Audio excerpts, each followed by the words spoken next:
Every Thursday, let's get skin to it with dermatologist Dr. Sandy Skotnicki and personal stylist and beauty enthusiast Marlo Sutton for a new episode of Skin to It, where we guide you through the maze of skincare and cut through that noise to help you achieve your healthiest skin. Skin to It, a podcast brought to you by Bioderma.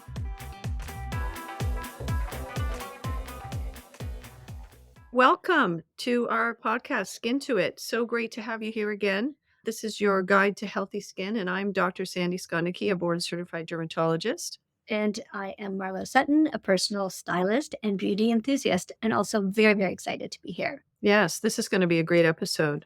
So, Sandy, before we get into it, because we have a lot to cover today, just thought, how's life? How's life? Besides doing this podcast, which has been great, but very time consuming. Well, my son just landed in Japan, so that was a bit of a nerve-wracking full vulnerability here. Right. He's landed and it's going to start a 3-month internship. So I hope that goes well. How about you? What's new with you? Yeah, also a lot of changes for my kids right now. My daughter's about to head out to travel as well. And we both have... She's going to France. She's right? going to France, yeah. Right. She's 22 and got a lot of stuff she's figuring out. Well, that's great. My son's 19, so Japanese people take care of a 6'5" 6'5", yeah, guy in Tokyo as of today. Oh, I love it. So we're gonna get into it. So in today's episode, we are unveiling the truth behind clean beauty, the dirt you need to know. Right. Like I said, a lot to cover. So I wanted to start with a little story of something I remember Sandy saying to me. She would have clients that would come into her office and, be using a product and it wasn't agreeing with them or it was causing them some reaction. And they would say to her, but I don't understand. Natural. It's natural. And Sandy's response would always be, well, poison ivy is natural. And so is arsenic. So is arsenic. Yeah. Right. So obviously that would shut them up for a minute, rethink that. And the other thing is, which I just found out recently, is that aloe vera is a possible cancer causing. Yeah, the other two product. you mentioned potentially, poison ivy is going to give you a bad allergic rash if you're allergic. Arsenic and aloe vera, interesting to put those two in the same sentence, but Right. Potential cancer causing. So the whole issue about clean beauty is it's very not regulated, and it's a bit of a trend, really. It's a trend. Okay. So I know we like to start each episode and give you really a good medical definition. So Sandy, what's the accepted medical definition of clean beauty? Well, that's part of the problem. There isn't one. So it's not a branch of medicine. It's an industry trend that really has been driven by consumer frustration and not knowing what they're putting on their skin, wanting more information. And really, we have a whole episode of regulation. Regulation has, in Canada, is not bad, could be improved. EU is very good, and the US is dismal. Yeah. So that's part of the thing. It sounds like part of the controversy is from the fact that this is currently evolving. Well, of course it's evolving. As we are doing this. It is the most commonly used hashtag on clean beauty is 5.6 million hashtags used on Instagram and 1.2 billion on TikTok. It is the trending thing of the moment. But if I was going to make a medical definition, clean beauty products have ingredients in them that do not pose an allergic risk to the user, have good evidence to show that their ingredients are not cancer-causing or hurting the environment, and not hormone disruptive. The problem with the two latter, hormone disruptive and cancer-causing, is a lot of the studies are just not done in humans. They're done in animals and rats, and it's about as clear as mud. So there's not that many, and we're going to get into the actual ingredients. The allergen ones are more sort of my wheelhouse. That's what I do. Right? And that is where the dichotomy of clean beauty, it comes up against resistance from dermatologists, especially like me, because essential oils are very allergenic and they're in almost all clean beauty. So sorry, can you just tell us your specialty? Because I know it's contact dermatitis. So many and what is doctors, yeah.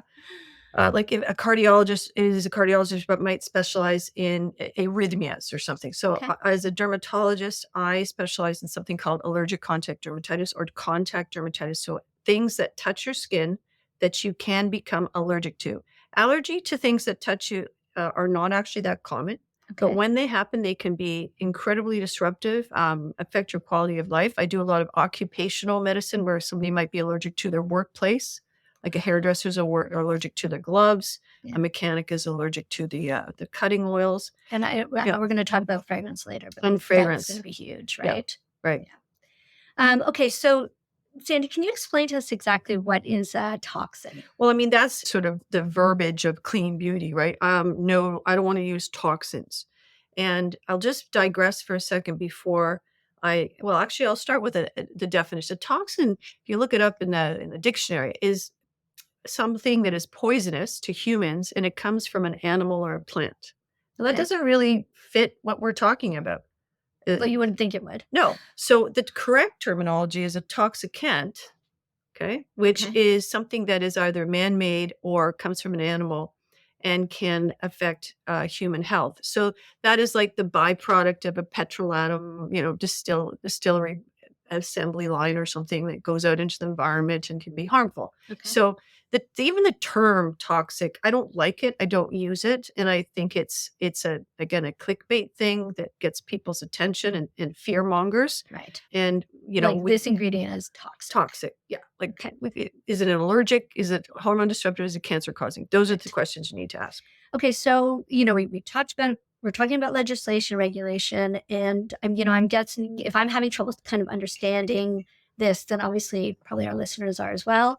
And so, can you explain to us how are they regulating these ingredients and what's the current status as far as you know? So again, I'm going to reiterate they're not. So I Like at think, all? well, no, not at all. Actually, one of the things I wanted to just go back on, and I wanted to make sure I didn't forget to say this, is when we were talking about toxins, and even your example of patient comes in, they have a rash on their eyelids and neck, and they're like, I went to Clean Beauty because I don't want toxins. I've got Right. all these rashes. The knee jerk response by the public is to, I've got a rash, I've got a problem. I'm gonna go to Clean Beauty and I'm not And that's going to solve that's my gonna solve my problem. problem. And in fact, most of the problems in clean beauty outside the potential cancer causing or hormone disruption is allergy. And most of them come from essential oils, and most of those are going to be in clean beauty. So Wow. this knee-jerk response, listeners, of getting a rash and going to clean beauty is actually doesn't make any scientific sense. Right. Um, And yeah. to get back to your book, you at the end of your book, you give this whole product elimination diet, which is Mhm. basically stop using everything that you've been using. Yeah. Here are products that I know or don't have any known allergens in them. Try this, see how you're doing, and then slowly Reintroduce. reincorporate Yeah. what you were using. And that usually is the big, like, people come back and they're like, oh Oh, my God, wow. this is Yeah. exactly what it was. Because as soon as I put this ingredient on reintroduced this ingredient, my skin went Back. bananas, right? Yeah, so product elimination diet, we're gonna talk a little about that, and we're gonna talk about some really, really funny, not funny for the patients, but funny cases of people having wild reactions to clean beauty products. Yes. Okay, so, you asked me, "Is legislation changing?" Well, again, a lot of the big player in legislating or regulating, skincare ingredients really, we look to the European Union for that. The European Union has regulated and banned almost 1,300 chemical ingredients in skincare. The US has only banned 11. Isn't that crazy? Yeah, Canada has many. Canada takes a slightly different approach, and they are better than the US. They have something called the hot list. And I don't want to steal our thunder too much because we have a whole episode on skincare regulation and what you need to know. Mhm. But the thing I like about the hot list that the Canada Health Branch, that's who regulates skincare, it's evolving. Because to ban something or to regulate something, you have to actually pass a law. Right. And we all know or don't know that it takes a lot of work to pass law. Like it's got to go through a lot of iterations. It has to be passed by like a regulation body or Congress or whatever. So, can I ask you a question? From what I'm understanding, they could ban, let's say, essential oils. I know we're going to get into this in a second, You know, but not everyone's going to be allergic to essential oils. no, and well, Like, we're getting a little bit into the weeds, but yeah, I know. sorry. No, not at all. It's just that a lot of people aren't allergic to these things. A lot of these things don't cause people problems. You've told Yeah. me that. You've said I can use whatever I want. I don't have a problem. Yeah. I'm lucky my But skin is not sensitive. the issue is it just needs to be more discussed. And Well, I definitely want to know what could be causing cancer, right? yes. Well, I think Or we've got a bit of handle on those things. It's more this sort of essential oil and allergy thing in clean beauty that has caused a lot of problems that I see. right, But the hot list, yeah. So the hot list in Canada is a sort of a science document that is always evolving, and it allows the Canadian government to upload an ingredient that said, "Hey, listen, this one is looking like a problem," and so manufacturers and even consumers can look and say, "Okay, this is possibly an issue," and it doesn't have to be right put into law and banned, right? right. Okay. Yeah. Yeah. Okay, so how did we get here? How did How we did get we here? how did we get to the point where, somebody can slap on a clean label on their product and it's not necessarily Well, going? that's the beauty industry. I mean, I know you've read my book, but I tell this I great have. chapter on sort of the history of beauty. And I mean, beauty industry listeners started with Ivory soap. That was the first beauty product. Right, And they were, before that, soap was just a commodity. You just went and got to the grocery store and lopped off a bar of soap. right, But once it was branded, and you've got to look at these 1950 ads from Procter and Gamble about Ivory soap. It's advertising is selling a dream and a need. It's not necessarily something that is for your skin health. right. And Um, and I love the line that Ivory Soap, one of their ads was that, use Ivory Soap and you can get a Husband, husband. yes. Your hands will be pleasing to your man. I mean, it's, there's a bit So of great. So patriarchy going backwards. on there, but the point is that it's beauty is about selling and it's an industry. It's not a branch of medicine. So, and clean beauty, let's talk about some of the positive things because I don't want Yes. to always be a negative Nilly. There are some amazing companies and Mhm. some amazing individual people, especially in the US, who have been lobbying the Congress in the US, and we have some counterparts in Canada Great. asking for more legislation. So there are some beauty products that are purported to be clean, and they actually are. Right. But when something isn't regulated, you get anybody can slap it on a bottle and say this is clean, and the And are they consumer charging more for it? possibly, I don't Yeah. know that aspect of it, but a lot of mom and pop shops will make stuff. Someone who said, "Oh, I made this in my garage, it's absolutely clean." No, it's I mean, there's the product, like, the raw materials may not be vetted. Yes. Anyway, we'll get a little bit into that with sustainability of product Right. ingredients. And then we'll go back to, so, I have a daughter who's 22. She's very conscious of what she puts on her skin. But you can see, these younger teenagers who want to just put so much on their skin and all they're doing is looking at TikTok. And you have some brand that comes out that all the, young tween movie Yep. stars are using and they jump on that bandwagon. As a parent, it's again, I guess knowledge is power, and So we've here's got to teach our kids. that's a tough one. Here's how I would approach it. I have 3 sons, and they oh, They're thank not God using beauty they products don't yet. really even wash much. They get that from me, but they too, they don't smell and they're clean. They For kids and tweens, and we need to have a whole session just on tween skincare. yeah, You can't you just said they wanna make 80% of what they have in their shower, and a lot of tweens and kids are really knowledgeable about this stuff. actually, yeah. I've had people come in, I have young people read my book, and I go, "Did you talk about it in science class?" Like, I had one woman, she gave it to all of her granddaughters, and one did a science presentation on it. Oh, that's So amazing. there are there's a lot of good. Of course. So if you are a mom and you have a tween and she's got 30 bottles, just make sure what she's washing her hair with, her body, her moisturizer for like the stuff that's going over the whole body, you have Some control. control over. So you wanna use some Hello Kitty, something that maybe you don't know, it's got some essential oils, she might get a rash. Not the end of the world, but Right. so everything in moderation, and just part of the point of this whole podcast, this particular episode, is to uncover the dirt on clean beauty. It's not an exact science and it's not regulated. Right. Yeah. Yeah. But you're giving us some amazing information. Okay. So I guess marketing aside, what do you think should be avoided in clean beauty products? Well, so they're raising mainly 3 groups, okay? So, and this is a very easy way to look at it. The first group is sort of what my academic interest is allergenic ingredients that are used in skincare. Second group would be hormonal disruptive ingredients that are used in skincare and personal care. Right. And by the way, laundry, you can add into that as well. Mhm. And then cancer potential causing ingredients that are used in personal care products. So let's attack the first one. So the first one is, again, really my jam. That's what I do. The main group, what do you think the main within the allergenic group of problematic ingredients? Mhm. What do you think the main category is? I'm gonna say fragrance. Yes. Yeah. And within fragrance, what is the main category? Because there's lots of different fragrances. I mean, like essential oils, essential right? oils. Most of our fragrances come from plants Right. and essential oil extracts. I remember having this discussion once with somebody about it's a flower, it's safe. I go, what? I said, do you know what the most dangerous plant you can plant in your garden is for your pets? It's called foxglove. And foxglove produces a very potent cardiac drug that's called digoxin. Wow. And if your pets eat it, they can die. Right. So I don't care that it's a flower.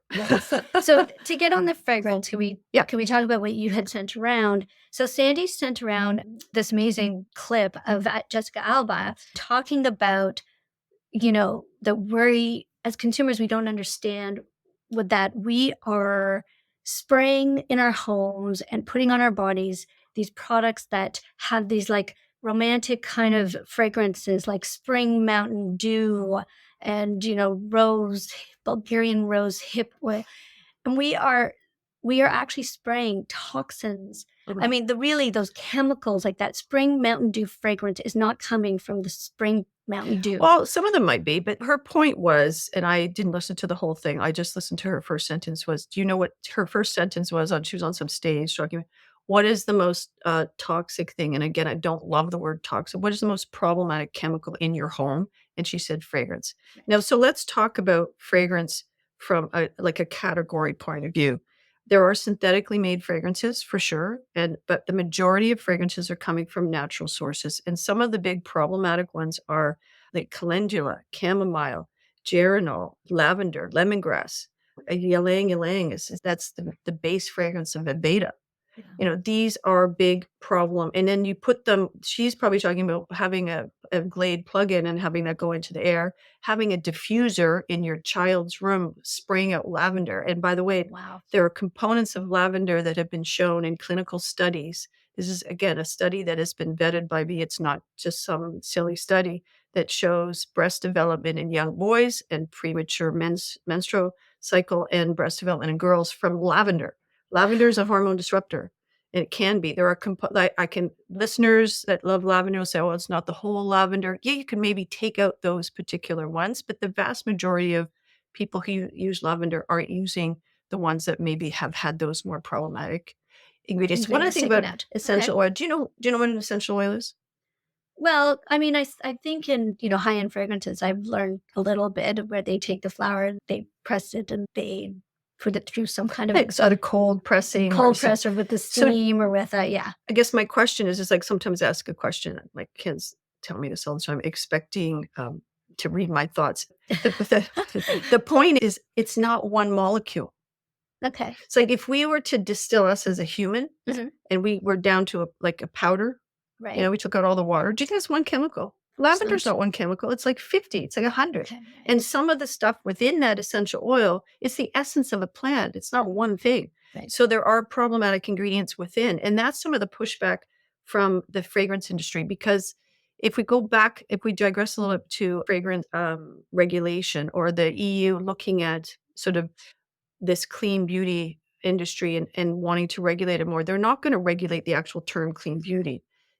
The majority of ingredients used in clean beauty are essential oils, and they want to change how they're regulated. Right. So there's something called risk and hazard. So when you're a toxicologist, so we were talking about this, if you're driving, if you have a car, that is a hazard, right? If you get an accident, right?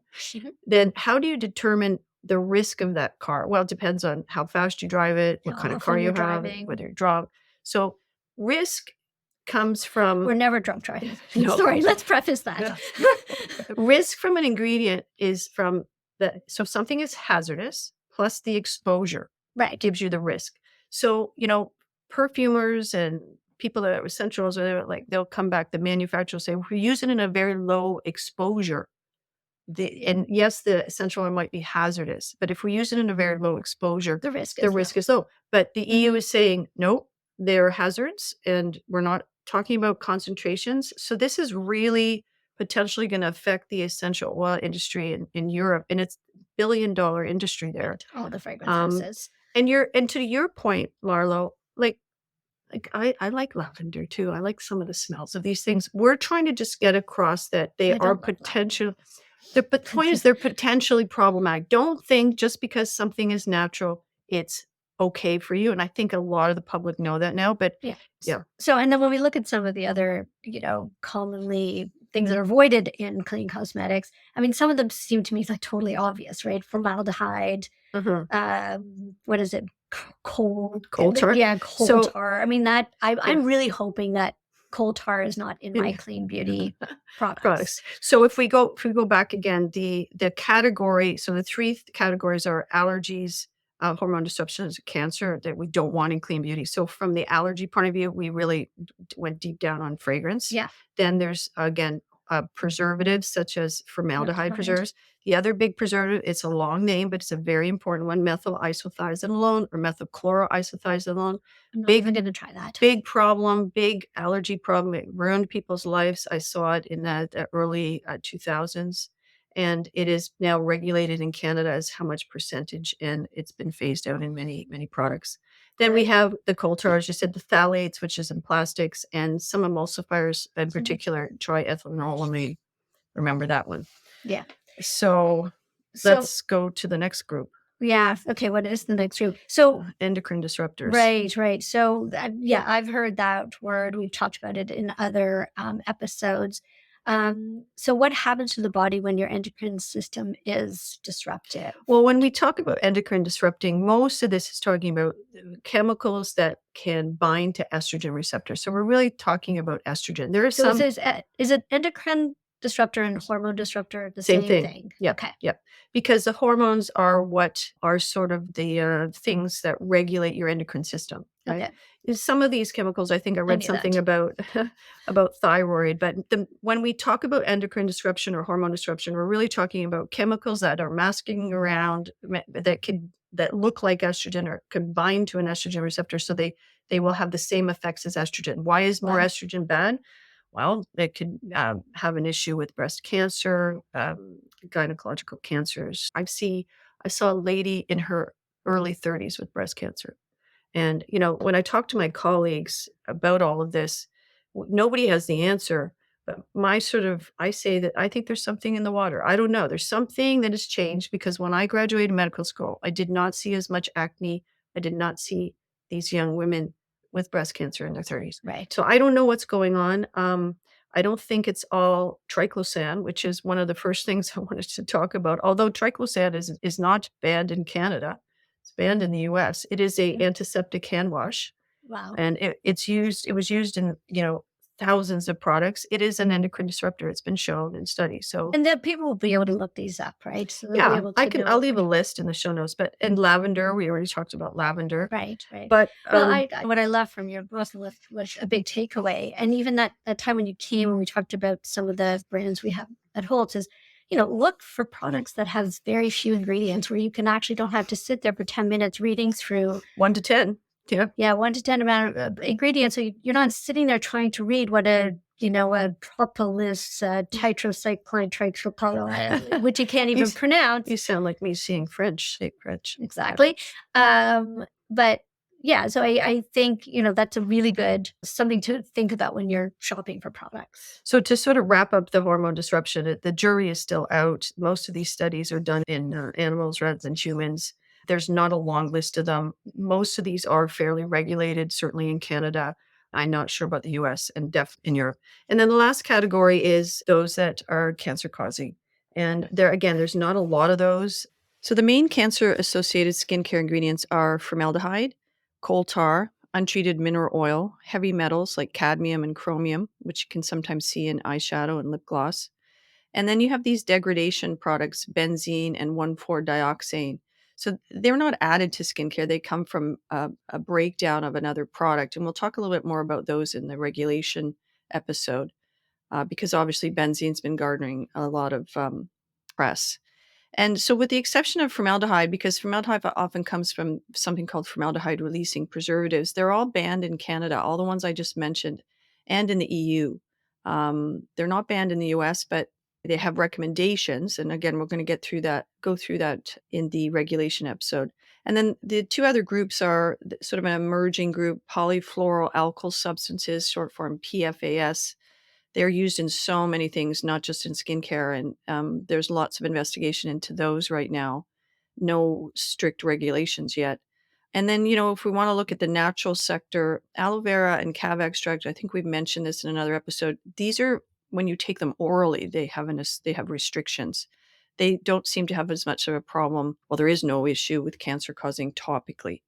And then the essential oils. So hidden inside essential oils can be some worrisome specific ingredients, more associated with hormone disruption, but possibly cancer causing as well. So they need and require more study. Some You know what? fun I've stuff. learned so much. Yep. Thank you, Sandy, for doing all that amazing research, and especially because this is close Care. to your Yeah. heart, right? Yeah. And I know you have a lot of, you know, allergies to certain fragrances. I get it. I'm very intolerant. I get headaches. It makes me nauseous. So I don't like fragrance, and I don't allow anybody to wear perfume in my office. I don't think you should ever wear perfume in a closed office setting. It's certainly not on a plane. Yeah. I actually was on a plane once, and those little pads that you clean yourself with. What are they? It's the little clean things. Disinfectant Yeah, stuff. and I opened Yeah. it up and it was so fragrant. I actually took a picture of it, tweeted it, and the company got back to me and I said, "You need to take this. You cannot open up. You had 20 people opening up these packages in a closed environment. Right. It is horrendous." And Yeah. I think that they did. Well, Sandy. The power of tweeting. Okay, so we're going to end off with some really cool, fun stories, not necessarily for the patients or the clients, but maybe tell me a crazy story from somebody using natural skincare or clean skincare. Well, I don't know if this is a crazy story, but it's just from hanging around Sandy so much. I had a friend who, I mean, this is me of more of my honorary derm situation, but her son has eczema, he has allergies, and he was having trouble sleeping. And she was putting lavender oil on his pillow, Oh, and she couldn't understand why it was getting worse. And okay, that's not very funny. I said to her, I said, listen, like ask Sandy, but because Sandy knows her as well. And I said, but I really don't think, I think lavender oil is an allergen, and I think that's probably making him worse. yes, And you know what? It actually was. was. Yeah. So I have two quick stories because we're almost out of time. But many years ago, I had a patient with lip swelling, and she also coincidentally had some irritable bowel syndrome. And told her to stop everything. And mint toothpaste, I told her to stop, and I gave her medication. She came back; she wasn't any better. So I biopsied her lip, and she had significant allergy cells in the lip. And I said, "What are you putting on?" And she said, "Nothing. I'm not doing anything. I'm doing exactly what you told me." And I said, "So are you taking anything, any herbal?" So make a long story short, she was drinking a tincture that her naturopath, and naturopaths use a lot of poison ivy because it does have some incredible anti-inflammatory activity. I had So no she was idea. drinking poison ivy, and she was getting an allergic reaction on her lips, and it was also irritating her Her bowel. stomach. Right. And it's not an allergy where it's a peanut and you can die from it. It's a contact allergy. So Right. it's very different. And the other case I had was we call her the frankincense oil patient. She was a very challenging patient. She'd seen lots of derms. Her face was red as a tomato. I had her stop everything, do the product elimination diet, treated her. She came back and she told me that she cleared up fairly quickly. And with the product elimination, you stop everything. I give you a list of products that don't have fragrance, formaldehyde, MI, all those allergen potentials. Right. You get better, often with treatment too. And then you reintroduce one product per week. And when she reintroduced the frankincense, her face went on fire. Right. And she actually brought me in flowers to thank me. Well, sure. Can you imagine? It's like you have no And it idea. was It years, must years. drive you crazy She was to doing, not know what it yeah, is that you're it doing. was years that she That's was having yeah. problems. Well, Sandy, that was amazing. Thank you. Thank you. That was a lot of fun, great conversation. And we look forward to you listening in next time. Thank you so much for joining us. Don't forget to subscribe, and we can't wait to see you for our next episode. Bye. Bye. Catch us every Thursday for a fresh exclusive dose of Skin to It. And don't forget to subscribe so you never miss out on the skincare wisdom. We will guide you through the maze of skincare and cut through that noise to help you achieve your healthiest skin. Loving our podcast? Share your thoughts and help us grow by leaving a review on Spotify and Apple Podcasts. Until we meet again, see you soon on Skin to It, your guide to healthy skin. Skin to It, a podcast brought to you by Bioderma.